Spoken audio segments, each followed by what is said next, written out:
Sarah Moran. Sarah.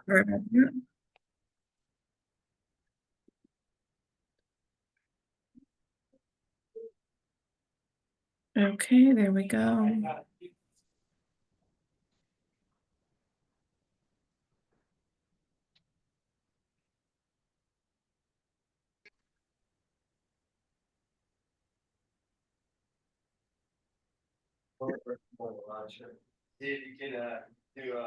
Hello, everyone. Thank you for joining us today.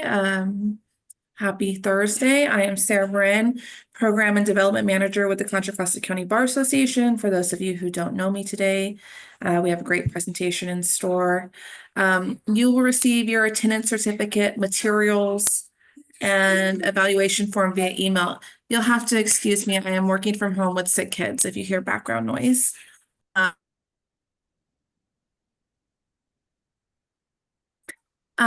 Again, you'll receive everything via email in a few days from me or my coworker Drew.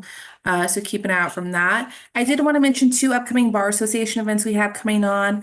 April 17th, 18th, and 19th, we have a 3-day learning by doing trial practicum series where you'll get hands-on trial experience from experienced trial lawyers.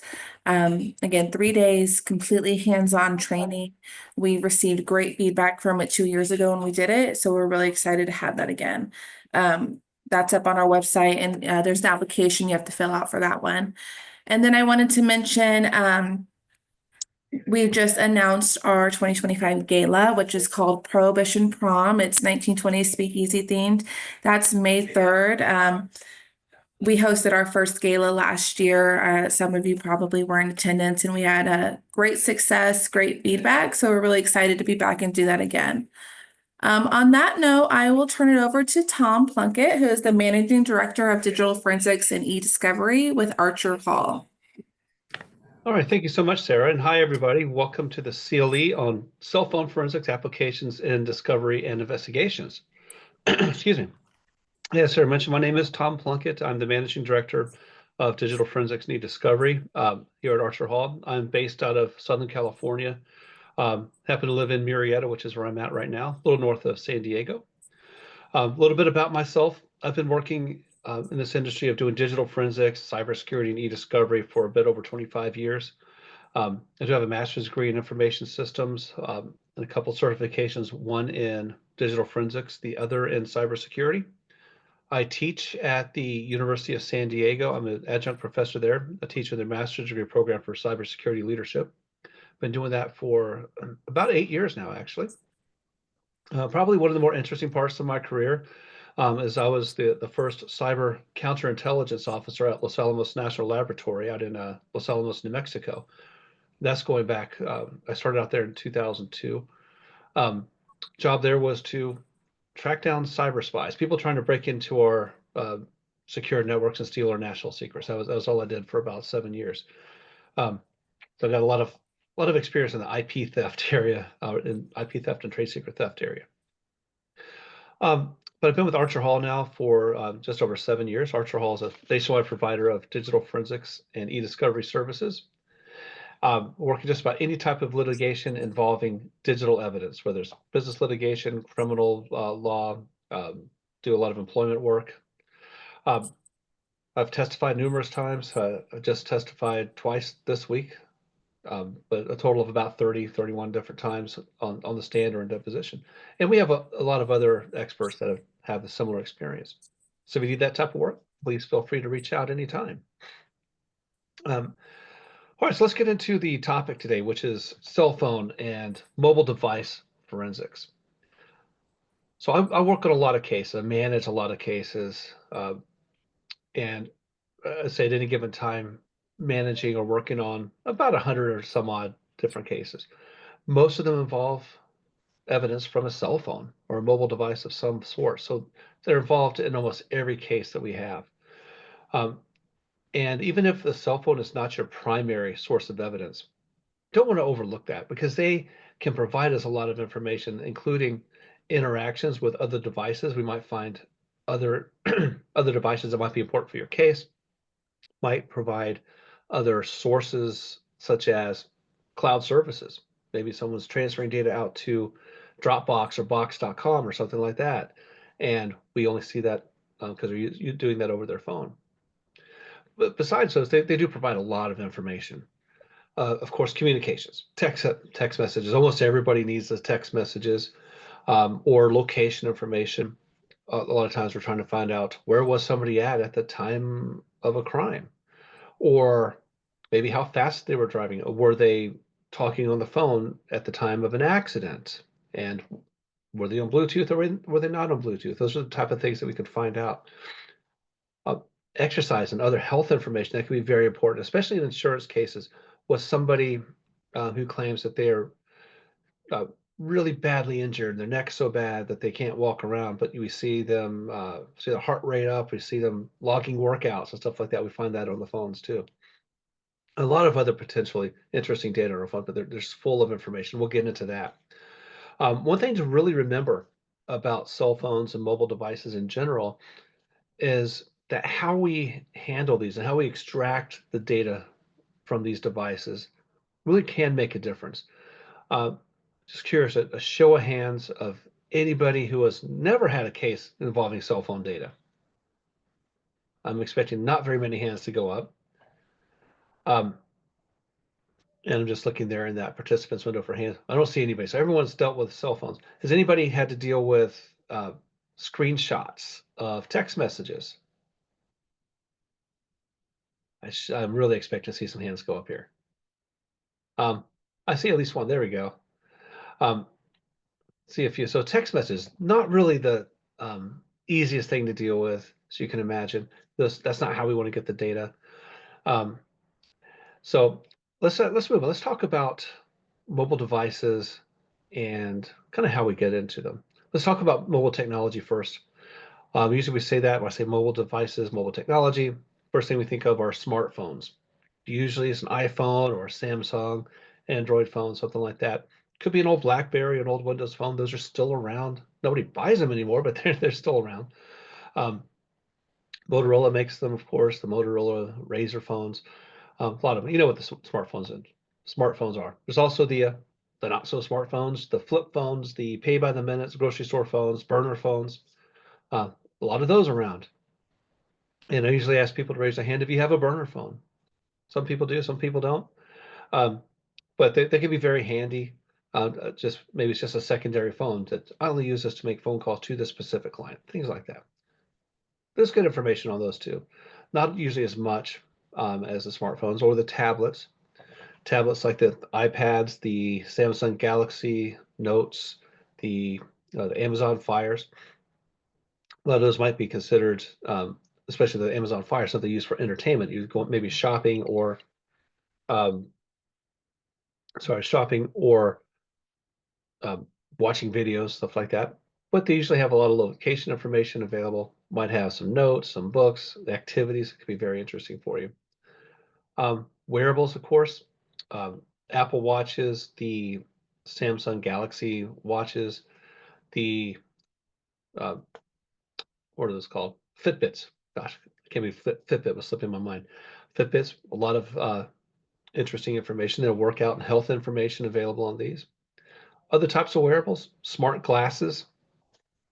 We have here the old Google Glass. Kind of not the best picture of them. Nobody had this. It's not around anymore. They're not of any use. But other companies sell smart glasses, such as Snapchat, the company, social media company, sells Snapchat spectacles.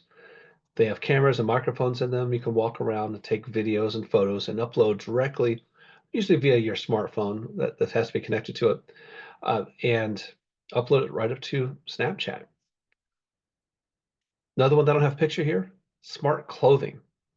Levi's sells uh, jean jackets with electronics embedded in them that you can use to connect back to your smartphone and other smart devices and control them. I'm thinking of Get Smart, you talk into your sleeve, things like that. That's becoming a bigger and bigger business. Haven't seen a lot of it yet, but I'm sure we're going to see a lot more of that. Another category I want to cover here is the Internet of Things, IoT. That's the term we use for all those devices in your home, such as maybe the Ring doorbell system, the Nest thermostats, your smart TV, or if you like me, I've got smart oven and a smart dishwasher. They're more annoying than anything else, the smart features, but they are there. And they do record information, they send it to our phones, and send it out to the cloud. And some of these can actually give you some really interesting information, especially location information. So let's say you went to that smart refrigerator and it's connected back to the Amazon Fresh Foods food store, and you order some milk and it's delivered. That will track all of that information, and it could tell that you were standing in front of that refrigerator when you placed that order. So some interesting non-traditional location information from these type of devices. A ton of them out there. Don't overlook them in cases where you expect location or these devices might be important.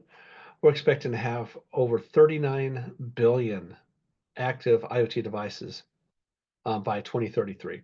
And this year, looking at over 20 billion. It's amazing how many are out there. All right, so any questions about anything we've covered so far? All right, let's move on to the forensics process. Now, remember I said it's important how we extract this data. We need to do it properly, and handling these devices properly is key. So what do you do? Well, let's say your client brings you their phone because this phone has all the text messages or photos that are important for my case, and you definitely want to review it at the time, so they'll show you. Um, but I recommend that you have minimal interaction with that phone because it's going to leave traces. So what do you do? If the device is off, leave it off. Don't try to turn it on and get into it. That's going to cause some issues there. If it's on, leave it on. Maybe let your client walk you through what they want to show you. You should have personally, you should have the least interactions you can with this. Um, it's real easy to swipe left on something or swipe right and accidentally hit delete or archive. Changes the data that's on that phone. Next thing you want to do, put it into airplane mode. Client's going to be unhappy about that because that means they can't use their phone. Make sure the Wi-Fi goes off. Make sure the cell signal goes away. No cellular radio communication, because that prevents a lot of other things from happening. We prevent text messages and phone calls from coming in, prevent updates and stuff like that from happening. Get the passcode, document the passcode. And if the phone is off, maybe get a list of passcodes, but don't go in and try those passcodes because you can put it into a state where that phone is actually locked and we will not be able to get into it. Next, get a digital forensic specialist to come in and extract the data from these things. What we're going to do, we'll photograph that device, document everything about it. In the case where the phone is off, we'll place it into what's called a Faraday bag. It looks very similar to what we have right there. There's a lot of different versions of them. This is essentially a physical airplane mode. It blocks Wi-Fi and cellular signals. Once it's in there, we can turn it on. I can run a wire in there and then put it into airplane mode once it's in there. Then pull it out and I start the work. But that protects the data. So why do we want to do all this?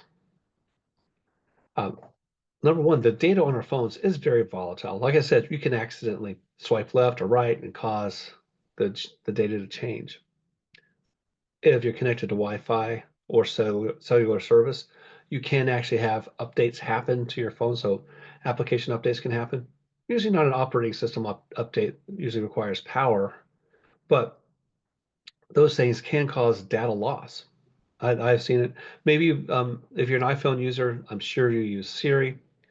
But there was a time when Siri was not part of iPhone. It was a separate app. I had an iPhone at that time and I had downloaded Siri and so let's try out this little voice control thing. It was kind of cool.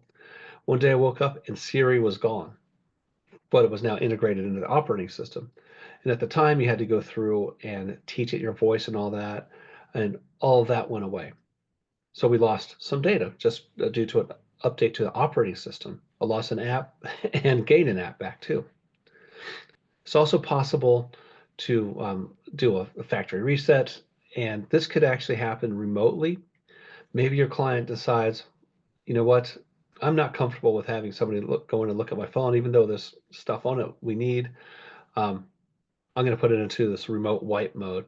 And next time it connects to a cell service, it will wipe that data. And once it's wiped, we lose all the content, all the data that is on that device. So we want to be very, very careful with that. All right, so any questions here? All right, so next let's talk about deleted content and the life cycle of deleted content. The reason I have this slide in here is because I get so many inquiries coming in. Hey, Tom, will you recover these text messages? My client deleted them and they know they were there at one point, and it's critical that we get these back. And so I usually start asking a bunch of questions about when was it deleted, what type of phone. And here's why. Deleted content does have this life cycle. This covers phones and computers too, so this can be helpful in other cases. The first stage is when that data is still recoverable. So let's say that you delete a file and it just goes to your trash or the recycle bin. You can still get it back. It's really easy. You know where that's at. And the phones, and especially the messages now have a recycle bin where you can recover data that you've just deleted. Now, if you empty that recycle bin, you probably still don't have access to it. But our forensics tools can still go back and recover some of that data depending on the type of recycle bin, the type of device, because nothing at that moment has happened to that data except for the reference to it in what's called the file system. Now, every computer, every cell phone has what's called a file system, and that tracks where a file is stored. And in some cases, in databases, the databases have their own file system, and it tracks where data is stored within a database. But when you delete something, the only thing that changes in the file system is the reference to that file. Where is it located? Or where is it going to be displayed? But it's still stored in the same place. And that's why if we can find that reference, we can pull back that deleted content. The next thing that happens though, if you continue to use that phone or continue to use that computer, the computer looks at that file system and says, this is deleted and that area is available to be written to by other files. So let's say you had a Word document, a 2 megabyte Word document that you deleted. Now it's time to create a new one. You create a 1 megabyte size Word document. The file system says, place it right here where this other Word document is or was, the deleted content. And it does that. And what we have left over, what we can recover, because the new one is a 1 megabyte size, the old one was 2 megabytes, we're able to recover the last half of that first file, of that deleted file. That's called a file fragment. Sometimes those are helpful, sometimes they're not very helpful, depends on the type of file. If it's just text, usually is helpful. But if it's an encrypted file or something like that, it's just a bunch of gobbledygook. But those are called file fragments. It's partially recoverable. However, if your new Word document was the same size or larger, so 2 megabytes or larger, the file system might overwrite the entire old file. And the only thing we get back from the old one is some of the metadata that's stored in that file system. So metadata being the information about the data. That's very similar to wiping. Wiping is the directed and intentional full overwriting of a file or a disk space. So you can overwrite the entire storage system or just a single file. And when that happens, that data is unrecoverable from that device. There might be copies of it somewhere else, but from that device, it's not recoverable. Now, I want to talk about databases specifically because this is most applicable to phones. Although phones, you can store photos, you can store files, just like on a computer. That's why the other part's important. Most of the stuff, however, on our phones are stored in databases. And they essentially have their own file system, like I talked about, and it tracks where data is stored within the database, and it links all of them up. And a typical database is going to continue to maintain content until it gets purged. So that means if you delete something, it's just marked as deleted, and it just stays in the database. Purging happens depending on the application, happens at different times. On an iPhone, for instance, if you back up your phone and then restore from that backup, the backup only will pull out active content. It will not pull out the deleted content. When you restore it, it overwrites your old database, and you only have the active content. So that gets purged that way. If you have a setting on your phone like this, what we have on the screen where it says keep messages for 30 days, 1 year, or forever, that means your phone is constantly removing messages from that messages database and purging it. Now, up until 2 years ago, that's fully true. It was purging it from the database. About 2 years ago, Apple changed its policy to where it stores those deleted messages for 30 days. So it goes out of your active content into a recoverable area, user recoverable area, essentially a recycle bin, and it stays there for 30 days. So we can recover that, you can recover that. But otherwise, it's purging the older stuff out of it on a regular basis. So that's kind of when we can recover and when we can't. That's always dependent on the phone and the application that I'm talking about. All right, so any questions there? All right, I'm going to move on to the extraction process. So extraction, that's a term we usually use for cell phones specifically. We'll use a preservation, you maybe have heard the term imaging, but extraction is really specific to something like a cell phone because we don't get a full, what we call forensic image in most cases. We typically have three options for data extraction for a cell phone. And this is based on the tools that we use. We use a tool called from a company called Cellebrite. Considered the gold standard for cell phone collections. They've been around for a very long time, the leader in the industry. There's some other ones, but all of them are designed around analyzing data from a Cellebrite extraction. The first type of extraction is called a logical extraction. And a logical extraction just means we're getting all the active content. Sometimes that's all you care about. We want to get all the messages off of this phone, whether we don't care if they've been deleted. We don't care about the old deleted stuff. We just want this stuff. So anything the user can access, that's what we get. We rarely ever do that. Only in cases where it's maybe a brand new device where we don't have the software program for that type of device yet. What you're going to see in 99% of the cases is an advanced logical and a file system extraction. When we first put this together, these were two separate options. Now, when you're doing an iPhone and most of the Android devices, we do both of these at the same time. But let's talk about the advanced logical. Advanced logical is a special type of extraction similar to the logical, except that it targets databases. And instead of pulling the content from the database, it pulls out the entire database. And we can go through and analyze that entire data structure.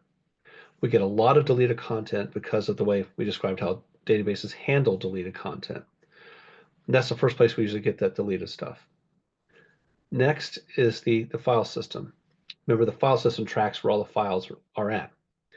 And the tool will walk through that file system and extract all loose files. When I say loose files, things that are not in a database. Might be Word documents, PDFs, might be photos. It extracts all of those. And it'll extract anything that it has a reference to, which means it might get deleted content. Here's another caveat to this. Current iPhones and current Samsung devices and most of the major manufacturers, they've added multiple layers of encryption over the years. And the area where on phones that deleted content resides is called unallocated space. It means it's not allocated or being used within the file system for other files. That is encrypted, and we don't have a decryption key for it. So essentially, when it's purged or it's deleted, it is purged and pretty much permanently lost at that point. So maybe you've dealt with cell phone or computer images before. You say, oh, I've gotten a lot of deleted content from computers. That's what we call a physical extraction. We get a physical, full bit for bit copy of everything on that disk. And we can get that in many cases. However, we just can't get down to the deleted content, that encrypted area. But for the physical extraction, we used to be able to get a good copy of it years ago for iPhones. The last iPhone we could do this for was the iPhone 4. That's when we started getting the just after that we got the thumbprint for the iPhones, and that's when that encryption started being put in place. But there's a lot of other phones out there, the not so smart phones, a bunch of them don't have that encryption. And we can recover a lot of deleted content and dig through that and get a lot of data out. But you're rarely going to see that on any modern smartphone. All right. Any questions here? Okay, so let's move on to what the data kind of looks like and what you might receive. And the reason I wanted to go through all those different extraction types is because you might get into a case where you want to know, are we going to get deleted content or are we not? And what kind of deleted content are we going to get? And you might actually receive what's called a Celebrite reader file. Very, very common for vendors to provide this Celebrite reader to our attorneys. It looks a lot like this. This, what we see here, is called the UFED Physical Analyzer. This is the tool that we use from Celebrite. The reader file looks exactly like this. It just has some limited capabilities. But what you'll see is information about the phone right there. We see this was an iPhone 6S. This is from so 6 years ago, back in June of 2019. We see all the information about that phone, Apple IDs, phone numbers, phone identifiers. And over here, under device content, we see things, this header called phone data. Here we'll see things like activities and this big number, 23,353. That means in the activities database, there are 23,353 entries that we can go through. And I have a question there. Am I sharing my screen? I am sharing it. Hopefully everybody can see it. Anybody here not see it besides Daniel? Okay. So Daniel, I'm not sure the issue, but I am sharing it. But thanks everybody for letting me know that you can. So we'll move over here to where it says Bluetooth devices. That references a Bluetooth database. And we see the 1,323 in blue. That's the total number of entries in that database. And the number in red, 84. That's the number of items in that database that are deleted. So we got 84 Bluetooth devices that somebody tried to delete, or they're overwritten for one reason or another. Same, so on and so forth throughout the rest of here. We could look at this and almost immediately tell that this wasn't a logical extraction because we have deleted content. And you say entry. When I say the word entry, when I'm referring to a database, think of, yeah, I'm sorry, it is kind of small text. We'll get to something a little bit bigger here. It's not important that you see everything in detail here, but as long as you can, if you hear what I'm saying, I think it'll be more helpful. And you'll get a copy of this. You can zoom in on it later. But when I refer to an entry, that is a bit of data within that database. So think of a spreadsheet, an Excel spreadsheet, and you have a single row that has a bunch of information. That's one entry. That's what I'm referring to. All right, so let's move on here. Hopefully you can see this a little bit better and kind of zoomed in on a bunch of different data types. So when we start analyzing the data, I like to look at the stuff over here that's in the dark side of the black column of the Celebrite reader, and it kind of lists everything out. I have a couple things circled, but cloud data sources, one place I usually go to for anything when I'm dealing with IP theft or data theft. I'm going to see where have they been transferring data to? Under analyze data, see things like health. This is obviously 23,353, obviously from the same cell phone we were looking at a second ago. Bluetooth devices, calendars, call log information, chats. It breaks out chats into the different applications. So we see Facebook, iMessage, and WhatsApp. I have iMessage here, have the person's phone number blurred out, but we see 3,622 messages and 14 of them are recoverable. Those were the only chat messages, deleted items that were recoverable from this particular phone. This is over here in the center. This is from a different phone, but we see Facebook and Snapchat, different types of chats. We'll also see things like SMS, MMS, instant messages. All of them are what we consider text messages. They're categorized different ways depending on the version of software that we're looking at, or even the type of software. The tool we use is called Axiom. and it will categorize things a little bit differently. But in most cases, the newer versions of Celebrite just have chats. Contact information, we'll get contacts from all the different apps that are installed that may have contacts, whether it's your Gmail or other email accounts, Facebook, WhatsApp, what have you. We'll get cookies, little website trackers. We can see what websites you said, yes, I'll take the cookie so I can go. Device locations. I'm going to spend more time on device locations, but suffice to say that they're there for the moment. Log entries, notes that you've typed in and or deleted, passwords. A lot of times the passwords are encrypted. We do sometimes get unencrypted passwords. Things that you searched for on the phone. This is not things you searched on, like on Google. This is stuff like, I'm trying to find this app. That's what you searched for on that phone. Different user accounts. Maybe this will find all the essentially email addresses, anything where it has an account ID, extract that and put it into a table for us to look at. We'll get the voicemails. We'll get the web history. This is where you find the stuff you search for on the internet, as well as all the places you've visited. And in this case, we got a lot of deleted content back from that Safari history. Of course, we also get all the Wi-Fi networks that your phone has ever connected to. You've probably noticed maybe you visited a place and you used their Wi-Fi once and you didn't visit again for a couple years. You show up again, all of a sudden, you don't have to put in your password. It's because it's stored on that phone. The device locations, we get that from a lot of different places, from Google Maps, Apple Maps, any of the journeys that you took. We can see where you went on that path if you actually mapped it and followed your GPS. We'll get it from Facebook and other social media. Anywhere you've had location information activated, we'll see latitude, longitude, and in many cases, we'll see date and time. It doesn't always provide that information, unfortunately. We can also get it where it says media locations. Photos and videos provide a lot of really good location information, as do the Wi-Fi networks. We can tell where Wi-Fi network was connected, and therefore, if you're connected to it at a certain time, you have to have been within close proximity of that Wi-Fi access point. And we'll get into that here in just a minute. Here's an example of what one of the databases looks like within the Celebrite tool. And we see this first entry. This is when I say entry, again, this is what I mean. We see the steps and distance. We see 393 steps over 233.88 meters. We see the start time and stop time. We can tell how long somebody's legs are. How fast were they walking at this time? How big are their steps? And we could say, do those match with other entries here? And maybe this is enough to show that somebody else was carrying that phone at the time. So a lot of information that we can derive from some of this basic data.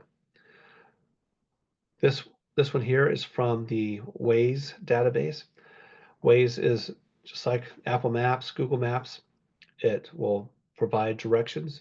And if you search for something like Pechanga Resort and Casino, which happens to be out near me, this is not my phone, by the way, but that is there. It tells you when you did that search. It will tell you where you were at when you did that search. That's that latitude, longitude right there.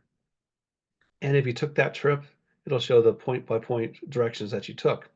It only stores that, I think, about 10 entries for the last 10 journeys you took. That is limited, but we do find a lot of information here.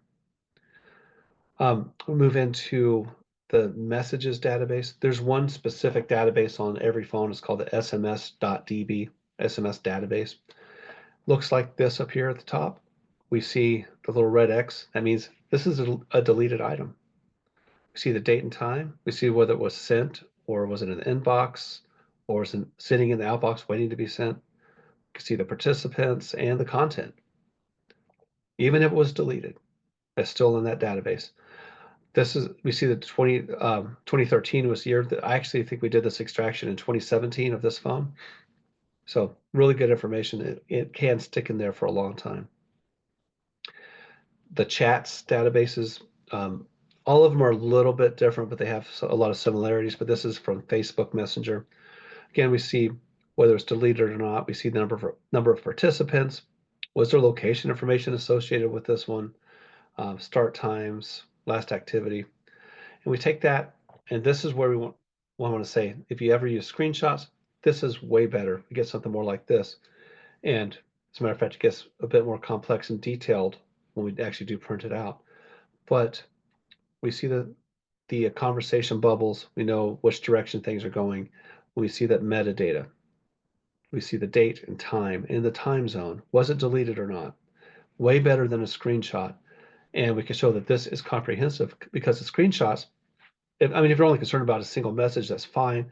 But usually you want more of that conversation. And this shows how many items were in this conversation. How far does it go back? And we can export that. All right, any questions here before I move on to some metadata? All right, so I talked about metadata or mentioned metadata a few times. I said it's information about the data. I'll get in a little bit more detail here.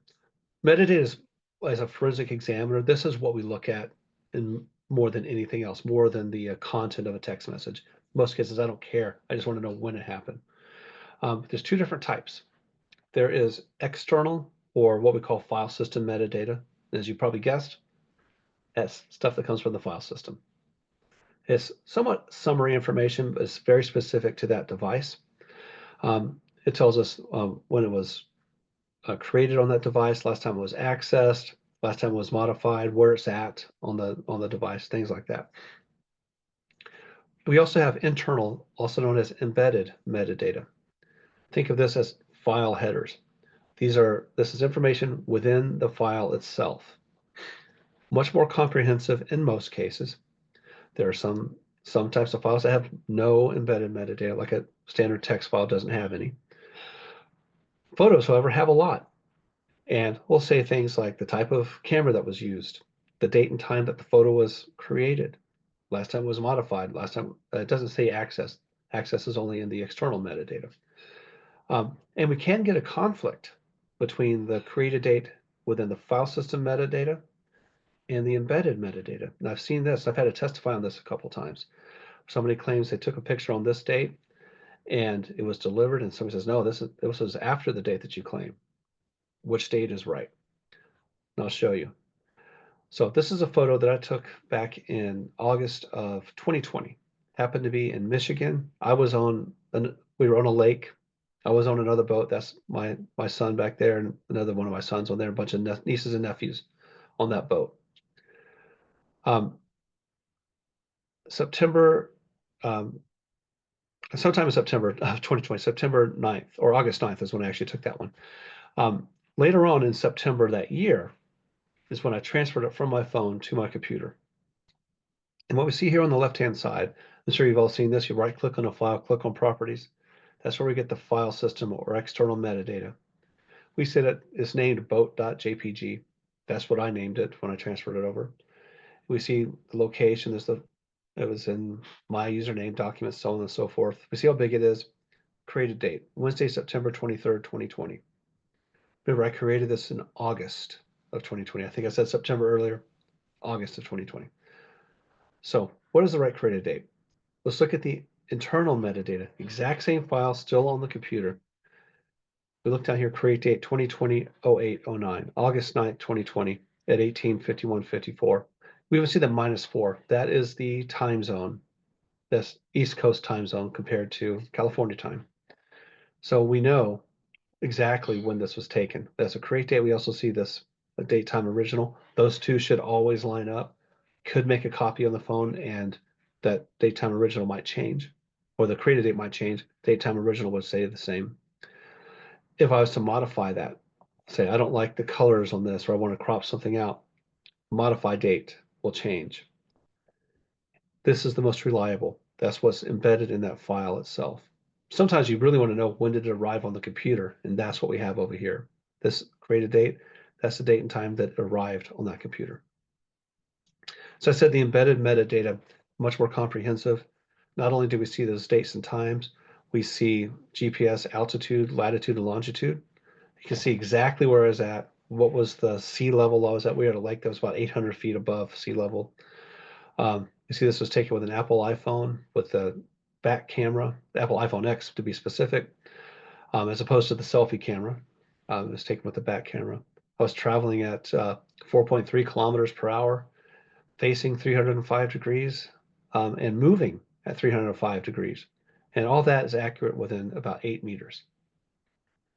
A lot of interesting, really good information we can get. If I could catch somebody driving, I'm having to investigate an accident, and they're taking pictures, that's really helpful because I know exactly how fast they were going, the direction, were they looking out the side window, were they looking ahead, things like that. Really, really good information in certain cases.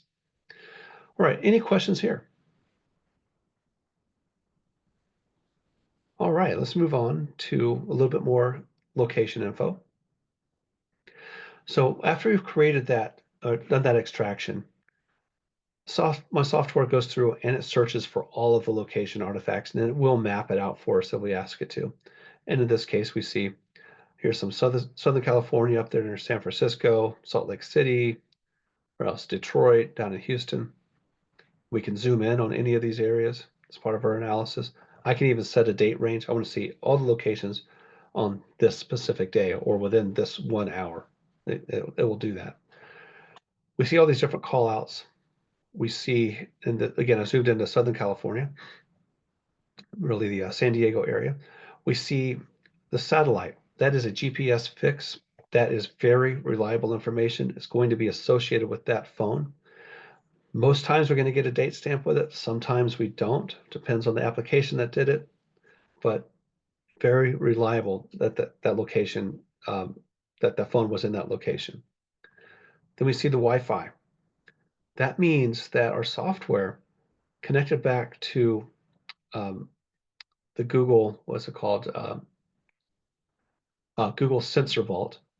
And the Sensor Vault is what Google used to collect location information about Wi-Fi access points.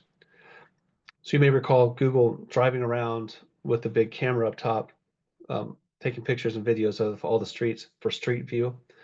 They were also collecting any Wi-Fi access point information, and they're correlating that with GPS location. Law enforcement and Cellebrite has access to that database.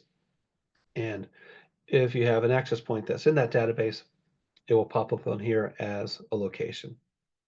Somewhat reliable because although I live in San Diego or in Murrieta, maybe I moved to San Diego, take my Wi-Fi with me, and you look at my phone, oh, Tom, looks like Tom was in Murrieta, but I was actually in San Diego at the time because it hasn't scanned my Wi-Fi again.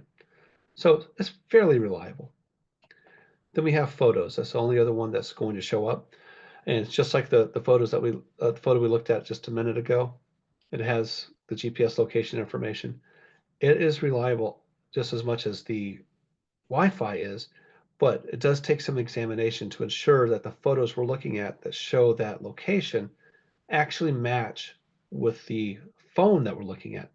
If I'm looking at an iPhone and it shows an Android device, I have to completely disregard that location information, even if I was really thinking this person should have been there at that time.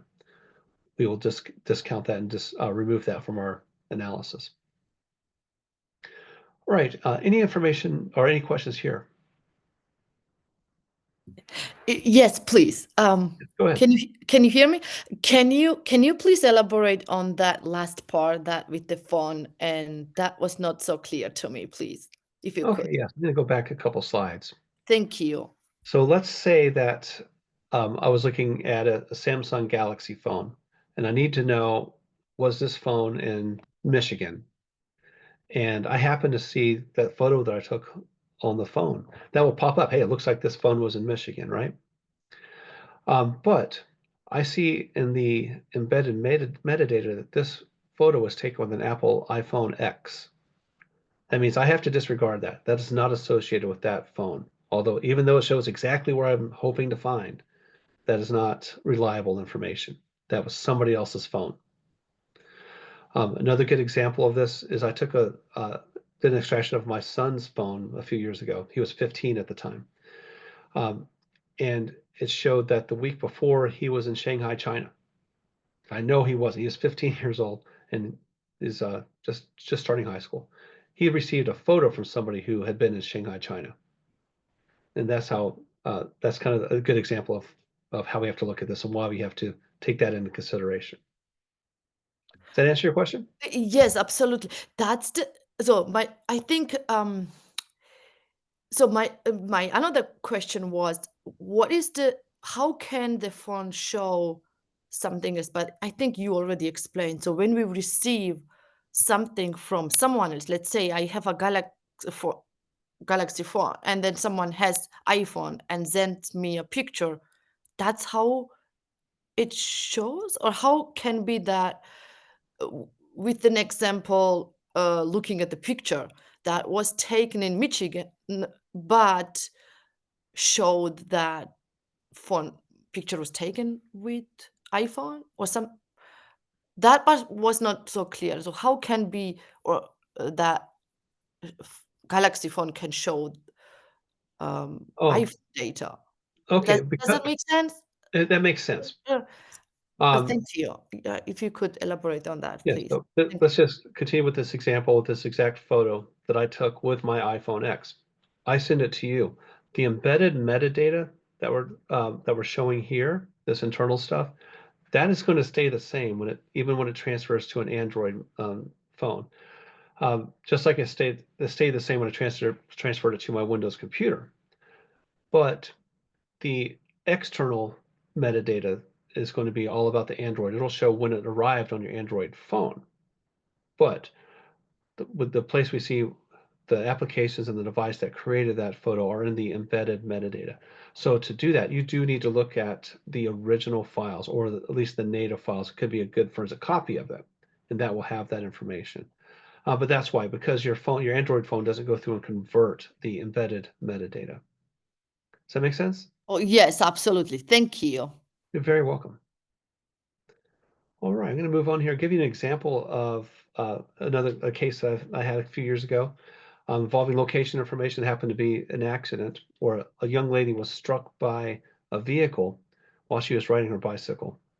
She happened to be using an app called the Wahoo Fitness app.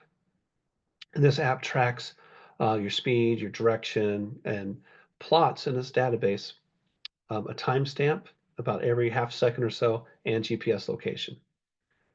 So in this case, the driver claims that that our client rode her bicycle out of this yellow area, which is a construction zone, right out in front of him. Her fault. That's what he's claiming. She says, "No, I've been riding my bicycle around that every day for the past month or so to do my workout." And she's always been using this app. So we were able to get the phone and extract the database for the Wahoo Fitness app. And that's all these green dots here. Those are latitude, longitude, and timestamp entries that show from the time she started off her apartment going around to here at the time of the accident. I colored those in as green myself. That wasn't automated. Everything in red is after the accident. And I'm going to play a little animation here. And what we're going to see, that little movement, again, it's just timestamps. That's for a little bit of a workout. There was an eyewitness who found the phone in the median and picked it up and started walking around with it, eventually brought it back to our client. Phone was still running, app was still running. Somebody had called 911, ambulance arrived, picked her up, still holding her phone, and took her down the freeway to the hospital. So pretty good evidence of what happened. We were able to animate that. We were able to show this over a period of the past month or so. We did the exact same analysis, plotted it all out. Shows her story. It was consistent going around that around the construction zone. And the question always comes up: how precise is this information? And although it looks like she's riding on that sidewalk or crossing over here, maybe she was in the street. And we saw in the photo that I had had a precision of 8 meters. That's going to depend on the trees and the buildings around you. But being able to correlate that with the information from the ambulance shows that it was very precise. And they couldn't say that she was actually going through this construction zone. So she won, I think, was it 12 to 18 million dollars, a huge settlement on that case based on this analysis that we did. Now, unfortunately, or fortunately, depending on your ideas of personal privacy and location privacy, we don't always have GPS location information on our phones from the time we really like to have it. You normally have to be using an application, such as a mapping software, taking a photo, something like that, that will track and record a location. Sometimes we don't have that. Next step is to go to the cell carriers and request a cell site location information report. These is also called a CSLI, cell site location information. And this report will provide, within your given time frame for this phone, the information about the cell towers that this phone was connected to. It can also tell if phone calls were being made and if data sessions were being used, so maybe playing music or making a phone call, of course. So it will show the latitude, longitude of the cell tower. That's what we see right there. It will show what's called the azimuth. That is the direction of coverage. That's just 235 degrees, more or less southwest, right through the middle of that shaded area. That is, if you've ever seen a cell tower, there's panels around it. This is essentially one sector or one panel of a cell tower pointing at 235 degrees, and it has what's called a beam width. That's the area of coverage. That's the shaded area. 200, or it's 88 degrees in this case, 44 degrees either side of that azimuth line. So we can plot all of these out. But what we can derive from this is that our phone, the phone in question that has this entry, was somewhere to the southwest of that cell tower. The shaded area does not indicate a barrier of coverage. That's not the end of coverage. It just indicates that there is coverage there. The phone could have been out here, out of the shaded area, could have been right up close to that cell tower. You can't really tell from this. We can also tell that the phone was not out in these other areas. That's also very helpful, especially like in a homicide case I'm going to show you here in a second, how that was very helpful. So let's move on to that. Sometimes we get what's called precision cell data records or cell site location information. And the carriers of certain towers will provide us a distance from the tower. And in some cases, they'll try to put a little dot exactly where they believe that phone was. That's not very reliable. The distance is pretty reliable, though. Now, I was working on a case earlier, I guess earlier last year, where law enforcement used a different tool than the tool I was showing you earlier, which is called CellHawk. That's what we use to do the mapping. And shows some cell site location information. There's a cell tower here, one over here, one over here. And according to his analysis, those all had coverage of this one spot right here. This is where this is a scene of a murder. And client, whose home is right here, accused of homicide because of all those entries on his phone. Now, I had the exact same information, but looked at it a little bit differently. Turns out it was precision cell site information, which provided a distance from each of those cell towers. Now we see those same type of slices of pie with the azimuth and the coverage area. And so for each of these connections, we see a distance, even from like this one way out here, we see this big arc right there. From this one here, we see a circle. That's all we know is that's how far away it was. We don't actually have a direction of coverage of that one. Same with this one. We have, there's an arc in here somewhere. And this one is much closer to his house. That also arcs right there. But around the time of the homicide, we've got multiple connections, all of which have a distance arc that intersect right at his home. He also sent it, or his phone sent a text, and we see a data entry there at the same time. That tells us that phone was there. Now, not saying that he didn't commit the murder, he was convicted, but didn't have his phone with him at the time, so the phone evidence was not going to get him off. If he could have claimed that he was with his phone at the time, then maybe. But just shows that his phone was not there. But as you can see, most anybody would look at this and say, yeah, within that 6-minute range, he's got multiple connections all around his own property and was not over here at the homicide site. The phone was not. He may have been, I'm not sure. All right, any questions on that?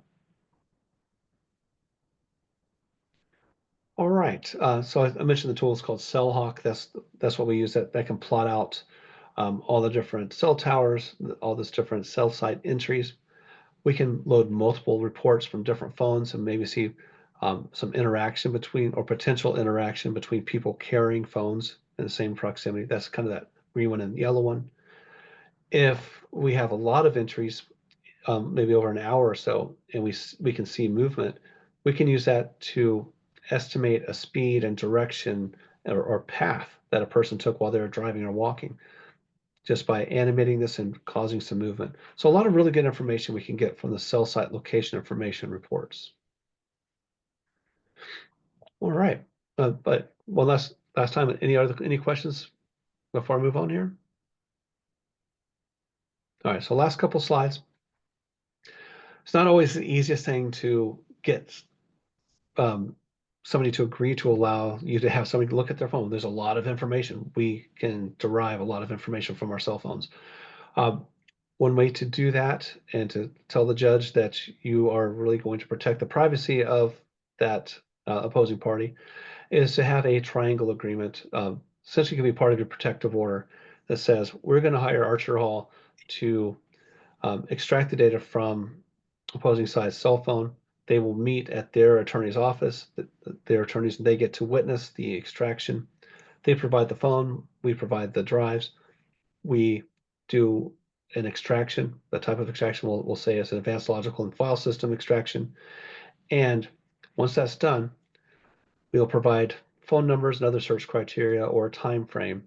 And Tom will narrow that data down to that time frame or that criteria, extract that data, provide that to their attorney for review for privileged or privacy information.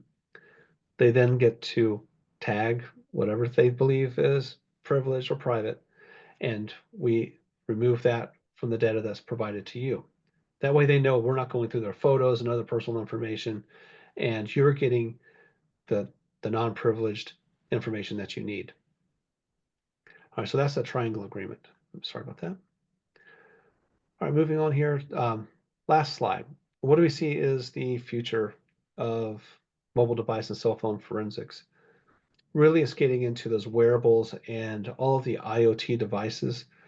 We get a lot of the IoT information from the cell phones, and it's this non-traditional location information that's very important and very helpful for us. So watches, they're going to provide a lot of health information like heart rates and exercises, how fast you're walking, because there's something that's worn right up on your body. A lot of really good and very accurate information. Smart devices throughout your house will show interaction between, say, your smart TV or your smart refrigerator. Might be able to say, you're standing there in front of that large semi-immovable object at this time. Or maybe it's Bluetooth-enabled bathroom scales that show exactly where you're at, how much you weighed at a very specific time. That's recorded on your phone. So somewhat intrusive information, but can be very, very helpful type of information for you. All right, last slide here. Remember that the data on our phones is very volatile, meaning we have stuff coming in and out all the time, and it's very easy to accidentally delete something. So it's important to preserve these devices as thoroughly and as early as possible. Consider telling your clients to change that setting on their phones from 30 days, 1 year, whatever, to change that to forever, so we're not spoiling information. And definitely consider going to backups. iPhones usually have iCloud backups. You can back up stuff to Google on your Android devices. Make sure you're able to get those backups.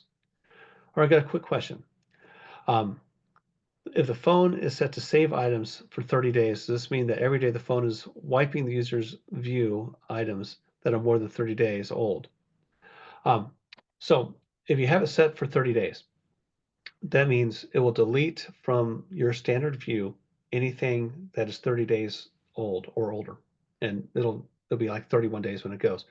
It'll put it into that holding area, and it'll hold that for 30 days. So essentially we we'll get it for about 60 days from the time, from the date of that text message. That only has to do with text message. It doesn't have to do with any of the other files on your phone.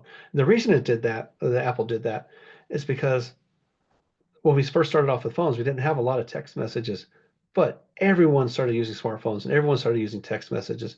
And those are filling up the phones so fast that people would just run out of space. So they had to come up with a solution for that. But that's why it's like that. One of the reasons. There's some other fixes out there too, but that's part of it. All right. Any other questions?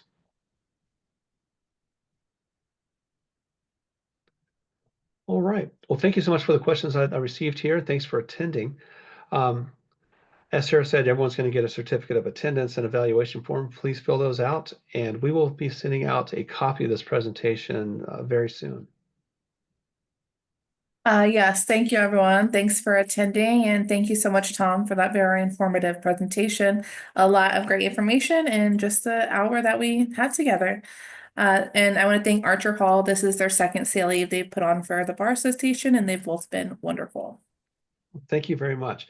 And always feel free to reach out anytime. If you have a case, we'll give you a free consultation anytime. Great. All right. I hope everyone has a great rest of the week and a good weekend. Thank you, you too.